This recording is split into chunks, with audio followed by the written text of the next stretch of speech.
Welcome to the Smart Connector podcast. I have another really exciting guest for you today. Welcome, Alexis Kingsbury. Hi there, Jane. Great to be here. Yeah, so good to have you here, Alexis. So you're an award-winning entrepreneur, and you've got over 10 years' experience, and you run two SaaS businesses currently with a remote global team. And you're also known as the process guy because you help businesses become more efficient and lean and unlock their growth through removing their obstacles through smart business processes. So we're going to get into that. It's a lot about the tech, isn't it, Alexis? Yes, I've always been a bit of a techie person, I suppose, even right, but since I was a kid. Yeah, I've always kind of bridged that divide between the tech and the business throughout my career, I suppose, arguably. So yeah, looking forward to diving into it and exploring how to make it really practical for Yeah, business okay. leaders. I mean, that's great, isn't it? Because tech is really a facilitator. It's an Mm. enabler, isn't it, of growth. And we love on the Smart Connector podcast, we love tech. You know, we love talking to people about tech, but I'm not a tech person. I'm a brand marketer. So I rely on my guests and really smart people like you to come and demystify this whole process of look, how do we make a business lean, efficient, and unlock its growth? Because that's what it's all about. Through using smart tech. So we're going to get into some of your sort of special hacks and tips and what you do really. I want to get into the nuts and bolts of it in this interview if that's okay with you. Love to. Yeah, Yeah. excited. Yeah, Yeah. great, great. So first of all, Alexis, tell us about your two SaaS businesses. What do they do? How did you start them? Why are you running two businesses? What's that all about? Yeah, crazy entrepreneur. That's the classic the classic trope of an entrepreneur who decides, oh yeah, running a business is quite busy and exciting. How about I do another one? That'll make things easier. Um, yeah, so my background, I was always an entrepreneurial kid, starting various different things. Starting my first website business when I was, I think, about like 14, 15 years old. Um, and really struggled to scale what I was doing beyond me. So after university, became a management consultant, helping large organizations like AstraZeneca and BP and Honda and UK government and so on, helping them to sort out their processes and be more efficient. And what I learned is that the way in which they were able to deliver at scale, something that I hadn't been able to do with my own businesses, was by combining people and process. And so I then started my own consultancy with my co-founder Paddy, with an aim always from the beginning was we wanted to create a software business. Mhm. We were so both geekily inclined, and particularly Paddy's got the background in actually developing software. I've got a lot of background in terms of understanding the kind of process and working with clients and all those sorts of things. And so we kind of brought that together in what we were doing. And so our first business, SpiderGap, our first software business was SpiderGap, which is a 360-degree feedback tool. So that's all about supporting employee development. And that's now used by 550 organizations around the world, including companies like 3M, PwC, Swarovski, Fitness First, Pepsi, all sorts of organizations out there, helping to help their employees prioritize their personal development, which is something that we're Wow. really passionate about. Is that both development of ourselves, but also supporting the development of others.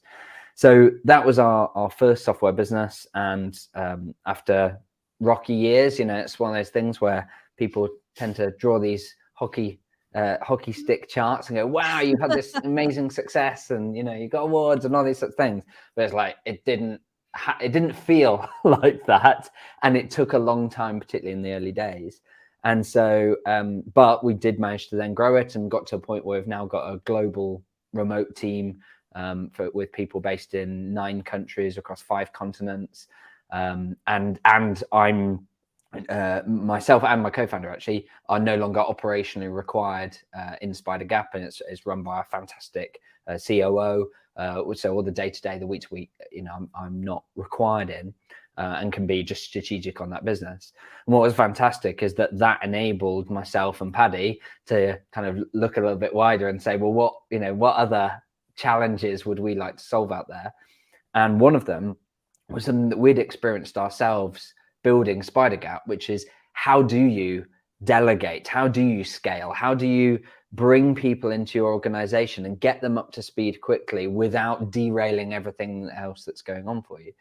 And we had learned that actually documenting your processes and documenting onboarding was super powerful in terms of being able to do that, but that the tools out there, the approaches out there were just not great. And so most business owners that I knew, and I'd gone through the same problem, was that you'd start to try and document this kind of stuff, probably in Word or Google Docs, or try and cobble together some videos in Loom or whatever.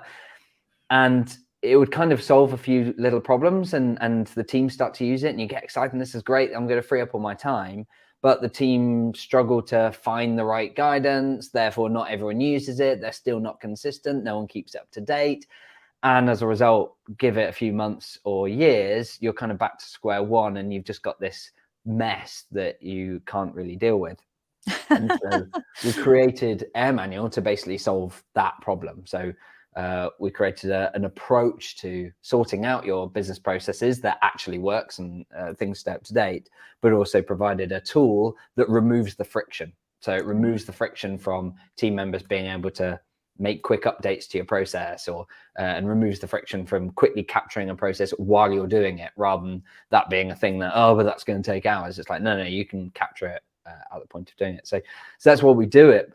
That's what we created in Air Manual. But I think the greater purpose behind that business, with SpiderGap, it was all about a passion for development of the individual. For Air Manual, it was our passion for changing people's lives in the sense of freeing up their time so they can spend it on what matters most, but also removing the mental stress so that they can have a greater impact. Because I really believe that business owners, business leaders are in such a great position to have a positive impact in the world, whether it's improving people's situations at work or in the home or whatever it is.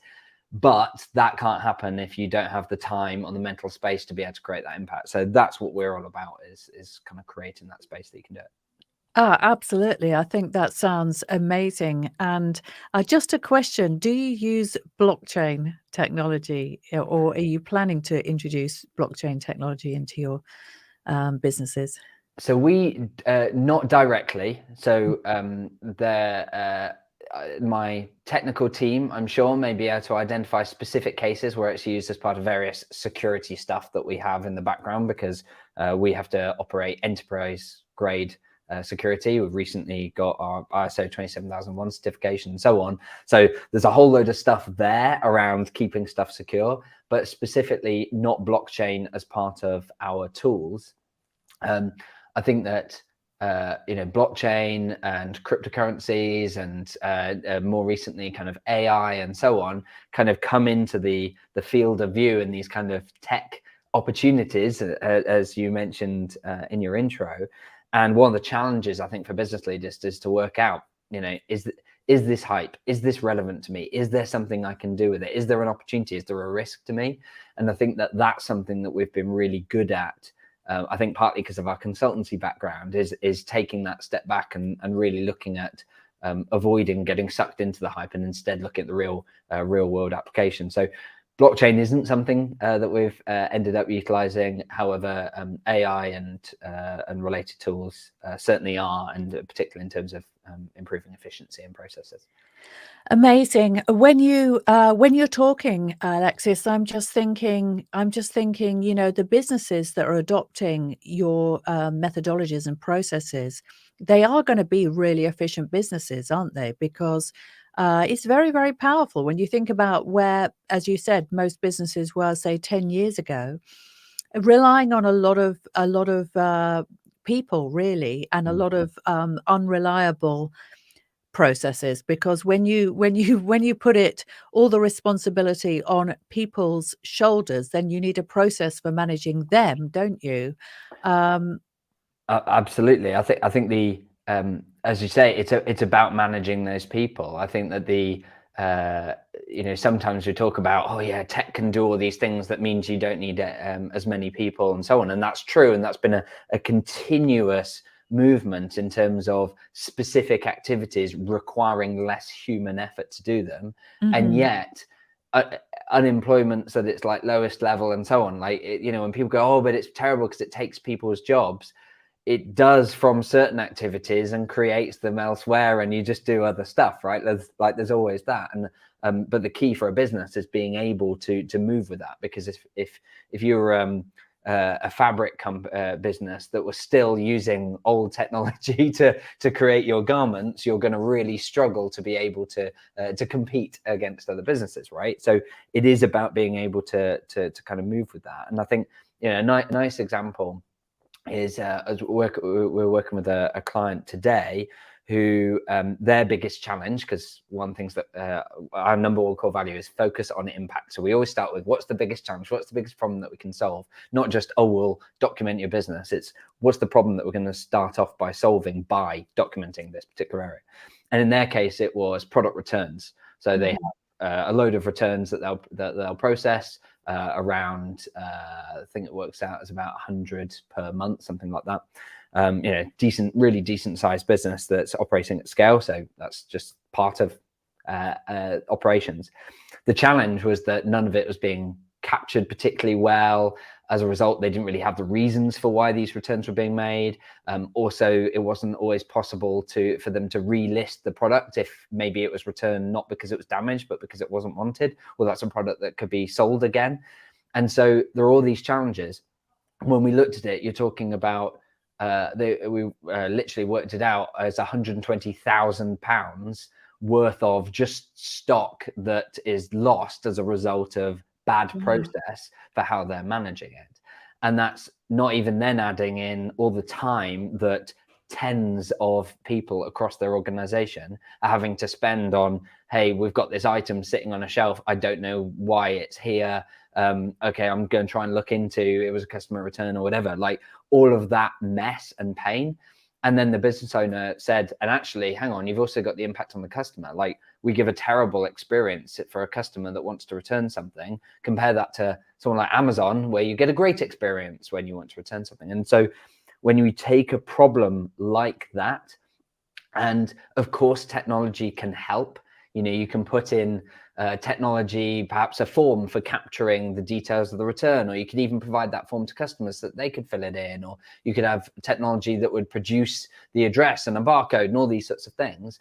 But ultimately, there's going to be some human interaction in there, like whether they're having the call with their customer service person, or that someone has to decide whether or not there's going to be a refund, and that needs to be consistent across the business. That needs to be done in the same way every time, based on what you've decided is the right way.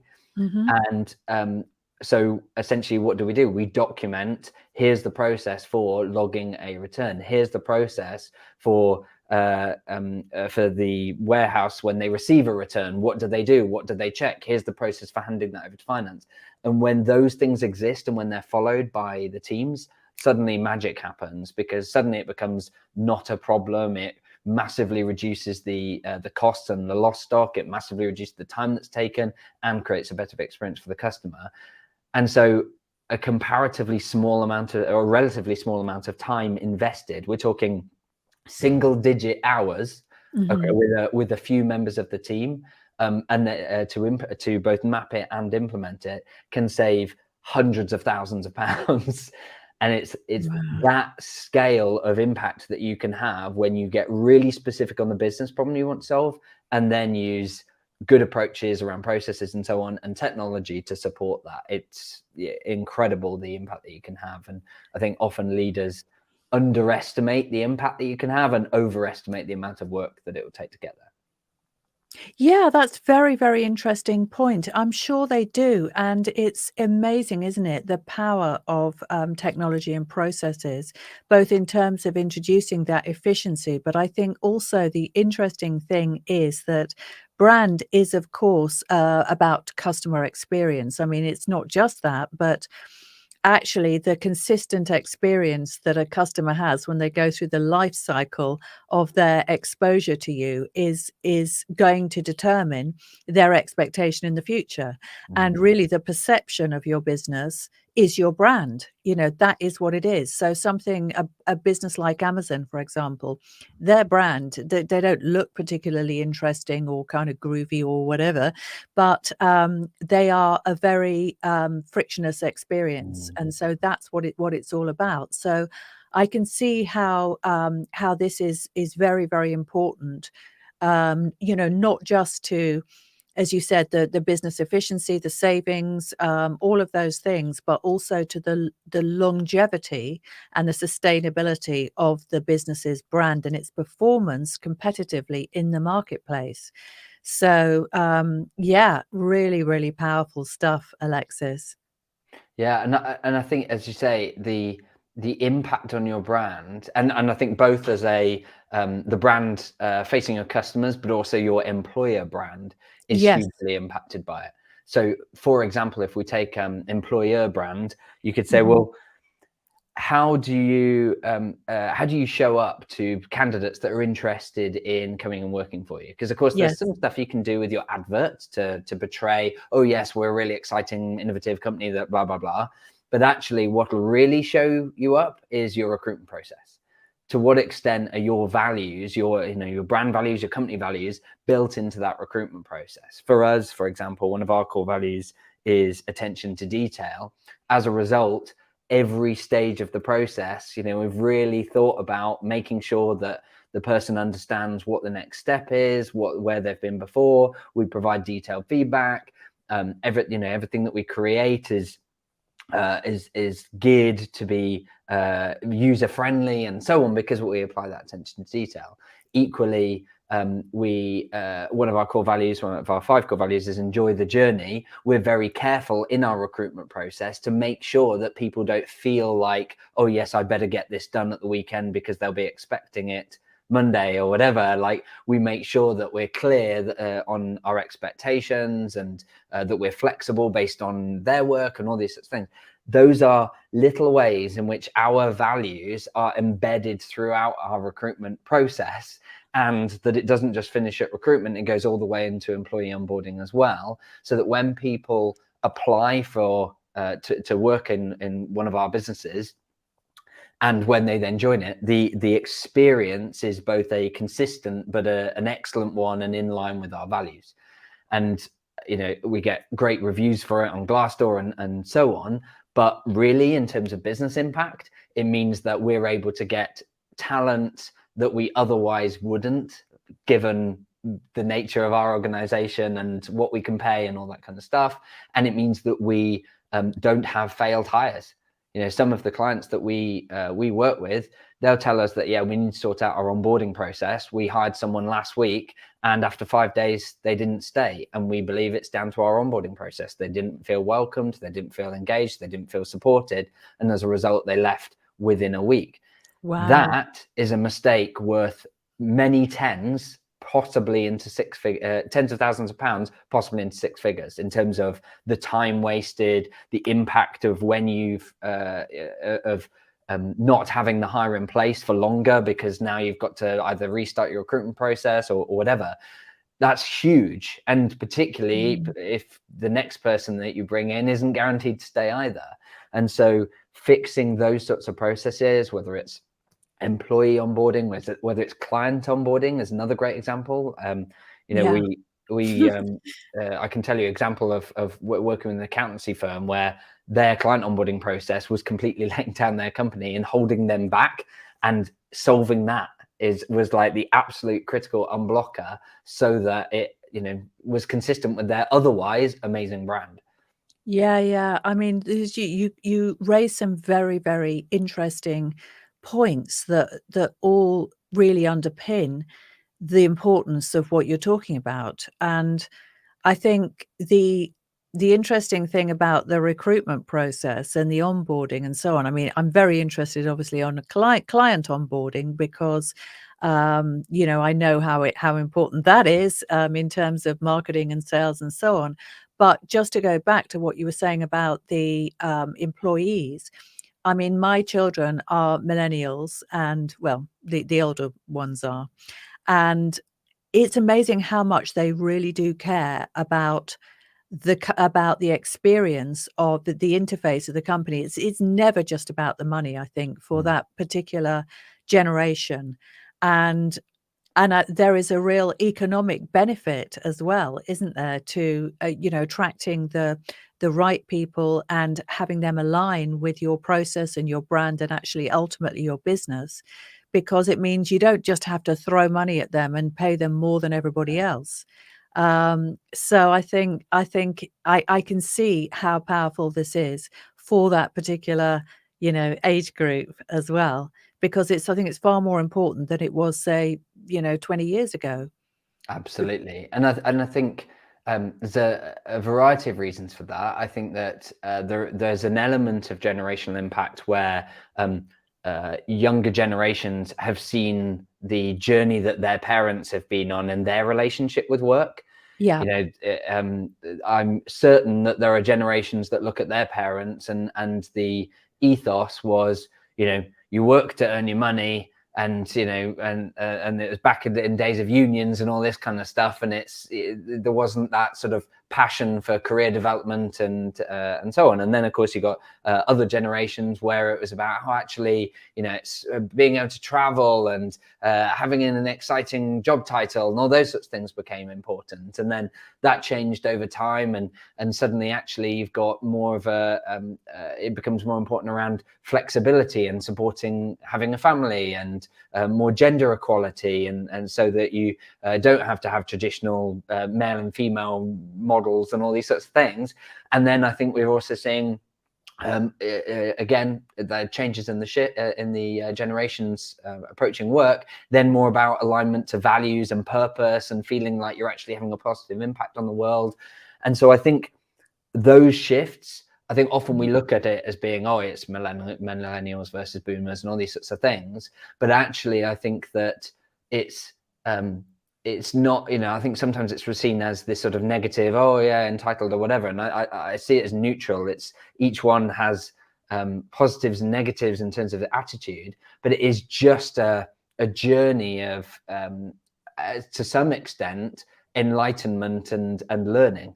The reason that we see perhaps a younger workforce coming to work wanting to be supporting a purpose and a passion is perhaps because we have over the last 10 years a load of news around the fact that actually there are some really important things that need to be done in the world to avoid devastation in terms of climate and all these sorts of things. And I think that's been created. It's not something that these whippersnappers just annoying or snowflakes or whatever. It's like, no, this is something that past generations have created in their children for the better.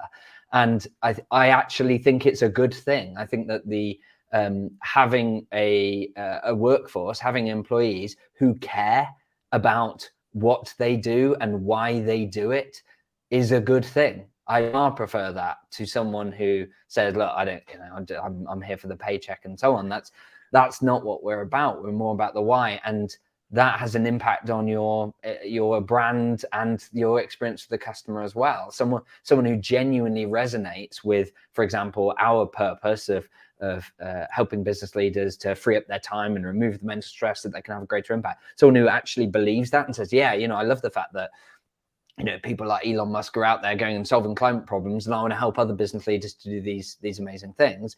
They are able to communicate that purpose and that value as part of sales calls with customers and so on, so powerfully and evocatively. It's a real asset. And so I think it does provide a competitive advantage for organizations that are able to provide that great experience and one that's authentic to what they really believe in their values. Yeah, yeah. And I think the impact of technology in any case is we have got used to this thing about personalization and customization, haven't we? Mm. If we're on Facebook or whatever, we are presented with ads that are specific to us really. And when we go online, we can obviously, type anything we want into Google and we can find out anything that we want. So this whole kind of idea of customization and personalization, again, it wasn't there, many years ago, but the relentless rise of the internet and the whole digital environment means that I think our expectations are different. And that is the beauty of, I think, some of the stuff that you're talking about, because it enables more precision, doesn't it, in terms of communicating not just with employees, as you said, but also with clients and, within the business as a whole, in order to make it a more fulfilling personal experience for everybody rather than a one size fits all. This is the way we do it round here, and you either fit into it or you don't, which is the old way, isn't it? The old, outdated, bad leadership, unnecessary way today. I would argue so, and so yeah, I'd agree with that wholeheartedly. I think the amazing thing is how quickly things move and how dated stuff can suddenly appear. So, Mhm. for example, if you take if you take back when I was at university, which and if I take particularly my early days of university, you're kind of talking about 17 years ago, something like that, 15, 17 years ago. And I remember literally having one of the sort of tests, like coursework kind of exams, like it actually contributed to like actual results, was on essentially doing Google searches. It was basically how good could you do Google search? We were taught how to do Google searches. Think how crazy that would be now if at university level we were teaching people today how to do a Google search, right? Now you'd probably hope that someone studying management science, as I was learning how to train some artificial intelligence on how to identify defects in a production line or something. Like, the level of ability and what we teach and what we expect from people is so rapidly changing that I think that sometimes we don't even realize it. Yeah. Over the last 10 years, people have been talking about the comfort that the younger generation that are coming into work have with social media. That's a really important thing. Social media has taken the world by storm, and you've got a load of older business leaders who frankly have had to run to try and keep pace and get speed, and yet you've got a workforce being filled every day now with people who have grown up with it since they, as far as they can remember, and are completely comfortable with the fact that there are multiple channels and it's not just Facebook plus new ones, which is basically what my childhood looked like. And so I think that's powerful when you're looking at growing your business and utilizing people plus processes and technology, is that there's so much out there in terms of what you can, in terms of the power of technology, but it's ultimately only utilized by people. So you have to make sure that you're an organization that is attracting those people, not deciding that no, we're not having them in an organization, it's our way or the highway, because the answer is that you won't be around long enough to see the impact of the next technological change. Well, that's right, because really what you're talking about is, as you said, it's very, very fast moving, and business owners, they just don't have the time to keep up with the changes on the whole, do they? Mm. They need external help. because what you do is very specialist, and it's not just something that you can. It's the same in my industry, obviously, Yeah. as a marketer. That's very, very, very fast paced, and it's changing all the time. And you can't just learn marketing during a 6-week module in your degree, or just do a kind of short crash course and then, hey presto, you're a marketer. You have to do it day in, day out to really understand what's kind of coming downstream, and those changes that are constant, and they're just accelerating all the time. Alexis, what I'm really interested in as well is this thing about managing remote teams. So can you just explain again, or just mention again, how many people you have in how many different countries in your business? Yes. So we have the approach that we take to hiring is that we hire the best talent wherever we can find it, with Yes. only a few limitations. And in fact, it's really lovely. I got an email last week from a client who wanted to check in with me on our recruitment because they found out, or their team were having a call with a member of my team, and they found out, oh, this person's based in this this country, which they might regard as a developing country, and they were worried and wanted to reach out, we just want to check, exploitation. I told my team that you're a good guy, so I'm sure it's okay, but it'd be great to get some more information on that, which I found initially this is the first time anyone's ever asked me that question. This is weird, and what must they think of me? And then thought, well, actually, I love that they've asked that question. I love that they feel able to ask that question, and also that they care. Because again, it's a little bit like the generational thing, or indeed how the attitudes have changed. Not even just generational, how attitudes have changed. Where there was a time where it's like, oh, if you can make use of low cost labor, great for consumer. Who cares, what the impact is? Whereas now people do care, and I was really glad to see that. So I got the opportunity to write an email explaining exactly our approach. So I know it. I'm well versed in it, which is that, as I say, we take the best.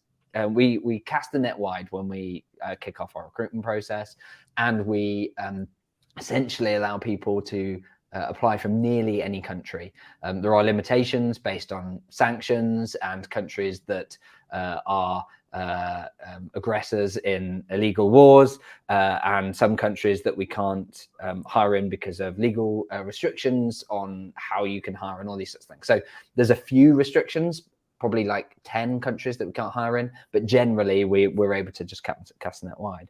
And so as a result of that, organically, we've ended up now hiring in 9 countries. So I've got team members in US and Canada and Kenya and India and Sweden and Spain and Venezuela and all sorts of different places, as a result of that, of just looking for the best talent. And it's been, I'll come back to the remote side, but just on that, it's been amazing, because the diversity of experience and insight and so on that you get is just unrivaled at that kind of level, right? When you've got people able to bring in those experiences and backgrounds, it's absolutely illuminating, and often really supports great innovation and discussions and challenge and so on, which is really nice. In terms of we're remote, we're now post COVID, or at least, well, we hope. yeah hopefully at least it'll dies down continuously now, but pre-COVID we were unusual in that we were 100% remote organization, and have been since 2011 2012. So we really know how to run a remote organization and make that work.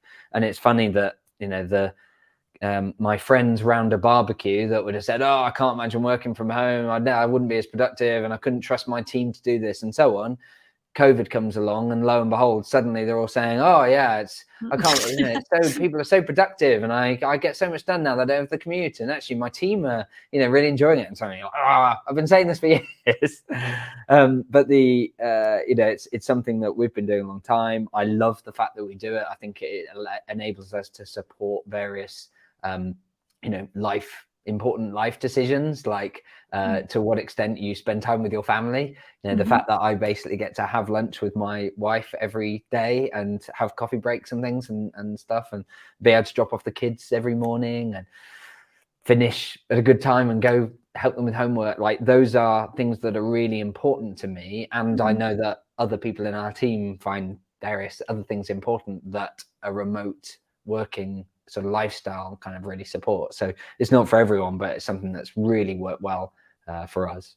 Yeah. Oh, that's amazing. Well, Alexis, it's been such a pleasure to talk to you today. Now, if anybody wants to get hold of you, what is the best way for them to do that? Yeah, so I suppose there's a few ways. My co-founder and I run a podcast which is De-Stress Your Business, which you can find wherever you get your podcasts, or destressyourbusiness.com. And on that, we provide a load of sort of guidance and on some of the topics that we've talked about, but particularly how do you remove stress from your business and unlock growth. People can also check out, we run various webinars. We've got some coming up on how to use artificial intelligence and ChatGPT as a business leader, and we've got others on like how to free up 15 hours a week and remove constant stress of running a business. So people can find those at airmanual.co/webinars.